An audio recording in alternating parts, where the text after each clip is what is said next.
오늘 시편 76편은 시온시라고 합니다. 시온시. 앞에서도 한번 나오겠습니다. 시온이라고 하는 것은 구체적으로 예루살렘에 있는 언덕을 말합니다. 그래서 다시 말하면 예루살렘 성전을 말하고 예루살렘을 말하면서 더 나아가서는 교회를 말합니다. 교회. 그리고 하나님의 나라를 의미합니다. 오늘 성경에 보면은 시온을 위협하는 하나님의 성전, 하나님의 나라를 위협하는 대적들에 대한 하나님의 승리를 이렇게 말하고 있습니다. 1절에서 3절에 보면 그렇게 되어 있습니다. 시온에 계신 하나님, 하나님이 어디 계시느냐? 시온에 계시다. 이 시온이 그렇게 중요한 것은 예루살렘 성전이 아름답고 튼튼해서가 아니라 성전의 주인이신 하나님이 계시기 때문에 성전이 시온이 중요하다는 겁니다. 그러니까 1절에 보니까 하나님 유다에 알려주셨으며 그의 이름이 이스라엘에 알려주셨도다. 모든 이스라엘 백성에게 이스라엘의 하나님이 시온에 계시다. 하나님을 선포하는 겁니다. 그리고 하나님이 어디 계시느냐? 살렘이라는 말은 예루살렘 말합니다. 예루살렘 하면 하나님이 계시는 평화의 장소 예루살렘입니다. 살렘에 계시고 또 시온에 같은 말을 반복하는 겁니다. 살렘과 시온에 하나님이 계시다. 그의 장막은 살렘에 있으며 그의 처소는 시온에 있도다 합니다. 여기 또한 하나님의 거처를 동물들의 굴처럼 그렇게 말하고 있습니다. 여기서 보면 하나님이 계시는 곳은 이제 다른 게 보면은 할렘은 시온에 계시고 예루살렘에 계시는데 다른 이제 그 시편 9편이랄지 이런 데 보면은 그 하나님이 어디 계시느냐? 동물들의 굴에 계시다.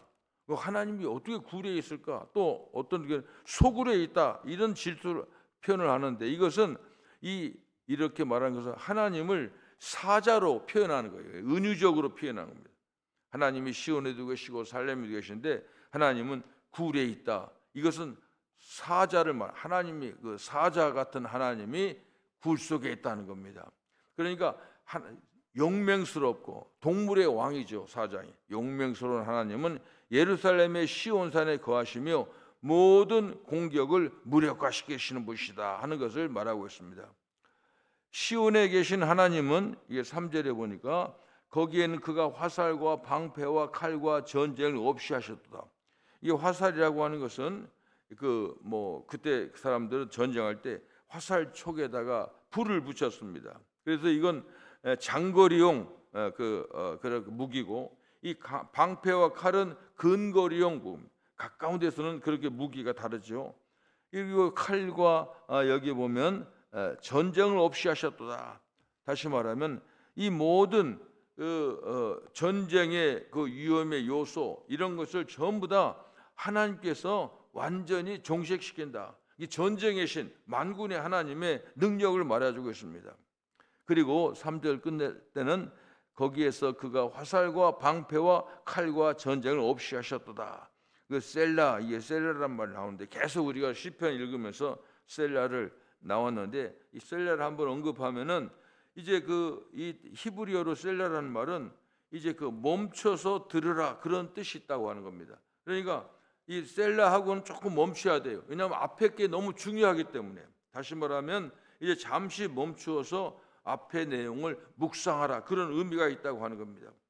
또 어떤 사람들은 이것이 음악적인 용어다. 그러니까 시편은 이 히브리어는 이게 이 히브리어를 읽으면은 그 말 자체가 노래와 같습니다. 그래서 고저가 있고 장단이 다 있어요. 그래서 이 음악적 용어다. 또 어떤 사람은 영원히 그런 뜻이 있습니다. 그래서 이제 중요할 때 앞에 무슨 아주 멋진 문장 하나 딱 하고 셀라 하면은 좀 잠시 멈춰서 묵상하고 아멘 그런 뜻이 있다고 하는 겁니다. 이제 4절에서 6절은 이 하나님이 용사신데 하나님의 능력을 말합니다. 4절에 보면 주는 약탈한 산에서 영화로우시며 존귀하시도다 그랬습니다. 그리고 하나님은 영화로우시고 존귀하시다. 이어진 구절들 보면 원수들에게 하나님이 어떻게 승리하시는지 보면 마음이 강한 자도 가진 것을 빼앗기고 잠에 빠질 것이며 장사들도 모두 그들에게 도움을 줄 손을 만날 수 없도다. 이 그 전투에 이제 그 아주 강한 사람들, 이 장군들도 혼자 싸우는 게 아니죠. 합력해서 싸우는데 도움 줄 자가 없다고 하는 겁니다. 그러니까 모든 이 공격자들은 야곱의 하나님의 권능의 꾸짖음에 놀라서 죽음의 잠에 빠졌다. 6절에 야곱의 하나님이여 주께서 꾸짖으심에 병거와 말이 다 깊이 잠들었나이다. 뭐 이거 피곤해서 쉬려고 잠드는 게 아니라 이때는 우리 성도들은 이제 이 그 세상 소천하는 것을 잠들다 이런 표현하는데 여기서 잠드는 건 반대로 죽은 거예요. 이제 여기서 죽는 것을 말하는 겁니다. 여기서 이제 언급된 병거와 말은 당시에는 가장 최고의 강력한 무기입니다. 그러니까 옛날 전쟁할 때는 말이 일종의 무기죠. 전차 탱크 같습니다. 그 다음에 병거는 진짜 무슨 완전히 큰 굉장한 그 탱크입니다. 그러니까 그때 당시에 최고의 무기들도 하나님 앞에서는 맥을 못 춘다 그런 뜻입니다.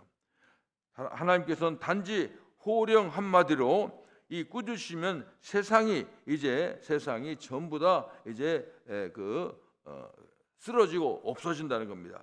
주께서는 경외받을 이시니 주께서 한번 노하실 때 누가 주의 목전에 서리까? 세상에 아무리 강력한 무기라도 하나님 앞에서는 힘이 못 쓴다는 겁니다. 그 다음에 7절에서 9절에는 무슨 말씀이냐면 하나님은 가난한 자를 구원하신다. 그 여기서는 어떻게 표현하면 온유한 자라고 그렇게 말했습니다. 이런 사람 구원하신다. 이 시편에 이게 본론이죠. 이 시편에 하나님 왜 하나님이 계신데 군대의 하나님이고 하나님이 왜 전쟁을 쉬게 하시고 이 강력한 자를 이 무력하게 하시는가 이유가 있어요. 이 전쟁을 누가 일으키느냐? 하나님이 전쟁을 일으키는 거 아닙니다. 이 간악한 자들이 사탄 마귀가 전쟁을 일으킬 때, 근데 그게 하면은 이 가난한 자, 연약한 자, 이 온유한 자를 공격하는 겁니다. 이것을 해결해 주시려고 하나님이 전쟁하시는 겁니다. 실제로 보면 어떠한 인간도 하나님의 진노 앞에 설 수가 없다고 하는 겁니다. 이 땅과 하늘 8절에 보면은 주께서 하늘에서 판결을 선포하심에 땅이 두려워 잠잠하였나니 그랬습니다. 하늘과 땅의 모든 세력들이 하나님 앞에 꼼짝을 못한다고 하는 겁니다. 이것을 여기서 이제 말하고 있습니다. 여기 보면은 이 세상의 최고의 재판장은 하나님이라고 하는 겁니다. 하나님께서 판결을 선포하시고 그러면 땅은 하나님을 두려워하고 하나님 앞을 경외하면서 멈춰 서야 된다고 하는 겁니다.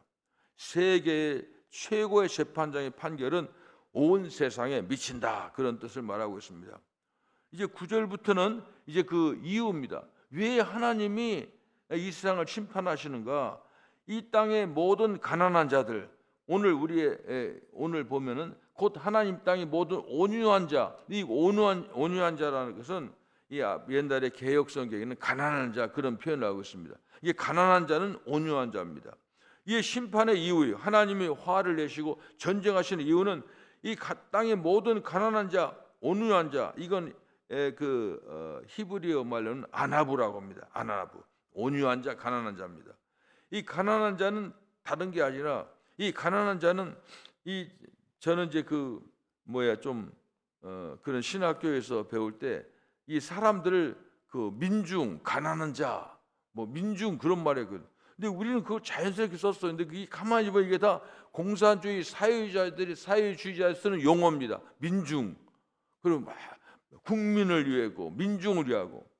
그런데 여기 보면은 이 가난한 자는 그런 뜻이 아니라 이 진짜 의미는 자신이 힘이 아닌 하나님에 대한 믿음을 가진 자들이 온유한 자고 가난한 자입니다.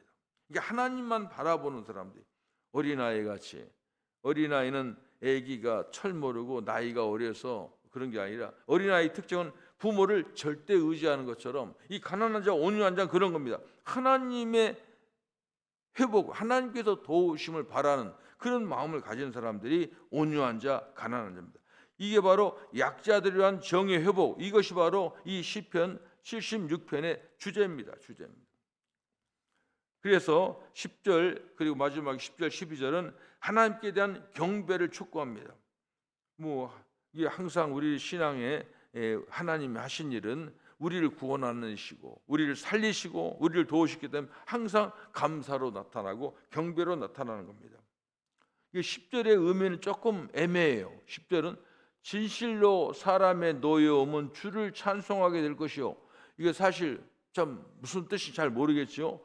그 남은 노여움은 주께서 금하시리이다. 이게 우리가 추측합니다. 이것은 불투명하지만은 아마도 사람들의 분노가 하나님의 심판을 일으킨다는 겁니다. 개인적으로 화내봤자 우리한테 좋은 게 없죠. 하나님께서 혼나는 겁니다. 그 다음에 결국은 나중에는 하나님을 남은 분노도 더 이상 계속 분노할 수가 없어. 하나님께서 아주 손을 보시면은 그냥 하나님 앞에 꼼짝 못하고 나중에는 하나님을 찬양하게 된다 하는 그런 뜻을 암시하는 글이라고 보면 됩니다. 11절에 너희와 사방에 있는 모든 사람은, 이 말은 이제 그 모든 너희는 여호와 너희 하나님께 서원하고 갚으라. 사방에 있는 모든 사람도 마땅히 경외할 이에게 예물을 드릴지어다 하는 겁니다. 이스라엘 백성과 이방 이 세계 모든 사람들은 하나님을 경배해야 된다는 겁니다. 하나님은 이제 12절에 보면 그가 고관들의 길을 꺾으시리니 그는 세상의 왕들에게 두려움이시로다. 아마 정치하고 그 권력 가진 사람들이 누굴 두려워하겠어요? 백성을 두려워합니다. 정치하는 사람은 백성을 바보로 압니다. 짐승으로 알아요. 몰라요. 그냥 거짓말하고도 얘네들 잊어버리겠지 먹고 사는데 바쁜데 정의 알까야? 내 마음대로 할 거야. 바보로 봐요. 근데 정치하는 누구를 두려워하냐? 진짜 하나님만 두려워하는 겁니다. 아마 무서울 거예요. 그런 게 무슨 소설이나 할지 연극에 나오잖아요. 혼자 있을 때 막 박수 받고 영광 받고 나중에는 혼자 두려워하는 겁니다. 이걸 여기서 말하는 겁니다. 그래서 참된 왜 그러냐면은 하나님께서는 이제 이 땅의 고관들의 교만을 꺾으시고 세상의 왕들을 두렵게 하는 겁니다. 하나님은 권력자의 교만을 낮추는 겁니다. 전쟁을 주관하시고 전쟁은 하나님께 속한 것이기 때문에 그렇습니다. 참된 승리는 뭐냐? 말도 아니고 병거도 아닙니다. 하나님은 이러한 모든 강력한 무기들을 한순간에 무용지물로 만드는 겁니다. 요즘 이 세상이 보면은 무기 이 양쪽에 자유주의과 공산주의가 서로 이제 무기 경쟁이 대단합니다. 그런데 지금 이 세상에는 사실 정의가 있는 것 같지만 인간에게는 정의가 없어요. 인간은 자기 유리한 대로 하는 겁니다. 그래서 지금 예를 들면 옛날에 러시아가 미국보다도 더 극초음속 미사일을 개발하면은 두려워하는 겁니다. 이쪽 지형은. 그러니까 그 사람이 정의로워서 또 아주 옳아서 두는 게 아니라 이제 이상한 나쁜 사람이 나보다 더 좋은 무기를 가지면 벌벌벌 떠는 겁니다. 그래서 지금 보이지 않게 그래서 막 과학자들을 서로 납치하고 막 그런 거 많이 있지 않습니까? 그런데 이 세상은 아무리 그래도 이 세상에 하나님은 만군의 여호와 전쟁의 신이 하나님이 다 다스린다고 하는 그런 겁니다. 그런 겁니다. 참된 승리는 어떤 거냐? 가난한 자들을 편드시는 하나님의 통치에 달려 있습니다. 이게 하나님께서는 이 역사를 보세요. 전쟁을 일으키고 어느 나라를 침공하고 그런 사람들 다 망한 겁니다. 하나님의 관심은 온유한 자, 가난한 자, 하나님을 의지하는 자, 그들을 보호하기 위해서 전쟁을 일으키는 겁니다. 가진 자들이 권력자들이 땅을 뺏으려고 하고 이스라엘과 우크라이나 전쟁은 다 알잖아요. 러시아가 옛날에는 공격을 못했어요. 왜냐하면 자기 먹고 살기도 바쁜데. 근데 거기서 가스가 나왔어요. 이걸 막 유럽에다 파니까 돈이 많아지니까 돈이 많아지면 세상 사람들이 뭐 한 줄 알아요? 야, 돈 많으니까 불쌍한 사람을 써야겠다. 내가 이렇게 나한테 축복해 줘. 그런 게 아니에요. 보세요. 전쟁이 땅 뺀. 이 지금 그래서 전쟁 시작하는 거 아닙니까? 이 세상은 다 그래요. 힘 있는. 그런데 그걸 하나님께서 그걸 갚아주시는 겁니다. 그런 자들은 전부 망하게 되어 있는 겁니다. 하나님은 가난한 자의 인권을 보호하고 그리고 억압자들과 하나님 그들이 전쟁을 일으키는 점은 사실은 이 약자들을 공격하면 하나님을 공격하는 거예요. 정의를 공격하는 거. 하나님은 공의의 하나님이지만 사랑이 인자하신 하나님은 하나님은 또 하나의 특징 미슈파트 심판하신 하나님이 하시는 겁니다.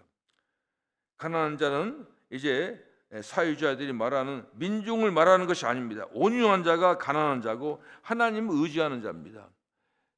이렇게 하나님만을 의지하면서 온유한 자들을 위해서 만군의 여호와 전쟁의 신신 하나님께 싸우시고 승리하는 것을 성도들은 바라보게 되는 겁니다. 나는 우리나라도 그렇게 된다고 생각합니다. 지금 대통령 우리나라 됐는데 이게 아주 심각합니다. 이제 복잡합니다. 막 대통령 되니까는 그 얘기하는 거 보면 기가 막혀요. 막 얼마나 그 말을 잘하는지 전혀 딴 사람이 됐어요. 하나님이 다 손봐주십니다. 그래서 우리는 그렇게 기도해야 돼요. 이 하나님을 대항하는 이 세상을 힘들게 하고 어지럽히고 이런 모든 세력들은 이 아무리 무슨 무기가 원자폭탄, 수소폭탄 그런 거 아무리 그런 거 해도 하나님이 다스린다고 하는 겁니다. 그래서 이 시편은 76편은 시온의 시인데 시온의 시는 이 예루살렘을 말하고 교회를 말하고 하나님 임재하는 그런 하나님이 다스리는 나라입니다. 하나님께서는 하나님의 백성들을 성도들을 다스리는데 이 모든 힘들고 어렵게 하는 모든 세력들은 하나님이 손봐주시는 겁니다. 이 시편은 참 그런 게 특징이에요. 늘 얘기하면 다윗이 누구하고 싸우고 얻어맞고 그 자기를 해친 사람하고 절대로 무슨 서로 토론하거나 막 서로 싸우고 원수하고 그런 게 하나도 없어요. 전부 이게 어떻게 바보야? 옛날 같으면 그러지. 옛날에 아이들이 싸울 때 맞고 들으면은 좀 부모들이 야 그래 맞아도 괜찮아 평화롭게 살아라 그런 사람 없어요. 그냥 야 이 바보야 너도 한번 하지. 근데 성경은 그런 거예요. 맞고 들으라는 거예요. 그러면 다 하나님께서 다 책임진다고 하는 겁니다. 원수도 우리가 갚는 게 아니고 그렇습니다. 역사가 토인비의 그 역사를 보면 분명히 그런 게 있다고 하더라고요. 역사를 아주 그냥 보면 그때 제가 한번 설교 한번 했는데 역사 볼 때는 하여간 희한한 사람이 나와요. 듣도 보도 못하는 그런 사람들. 그런데 그런 사람 지나보면 다 사라졌다는 거예요. 한번 생각이 딱 맞는 거예요. 그 역사가 괜히 하는 말이 아니에요. 하나님 그러니까 역사를 이 세상 어지럽히는 존재들은 뭐냐면 하나님을 대적하는 존재들은 하나님의 손보시는 겁니다. 그런 차원에서 우리는 항상 하나님의 공의, 하나님의 정의, 하나님의 심판을 기대하면서 하나님께 모든 것을 간구하는 겁니다. 기도하겠습니다. 자비로우신 하나님 감사합니다. 하나님 말씀을 통해서 하나님 우리를 어떻게 다스리시고 세상이 어떻게 움직이게 해지는지를 참으로 조금이라도 엿볼 수 있게 하시니 감사합니다. 하나님 우리 대한민국도 어렵고 미국도 어렵고 세계가 어렵습니다. 정의가 어디 있겠습니까? 힘센 자들이 연약한 자, 가난한 자들 억누르고 전쟁을 일으키고 이런 모든 일들을 하나님께서 다 보고 계실 줄 압니다. 어렵고 힘들 때 하나님께 부르짖을 때 하나님께서 들으시고 이스라엘의 친히 하나님이 되셔서 군대의 하나님, 만군의 하나님이 되셔서 이 세상을 다스리셨습니다. 하나님 우리나라를 지켜주시옵고 미국과 이 세상은 하나님이 다스려 주셔서 하나님의 공의와 사랑과 심판이 참으로 여러 도처에서 드러내므로 많은 사람들이 하나님 경외하고 하나님께 돌아올 수 있도록 하나님 도와주시옵소서. 예수님의 이름으로 기도합니다. 아멘.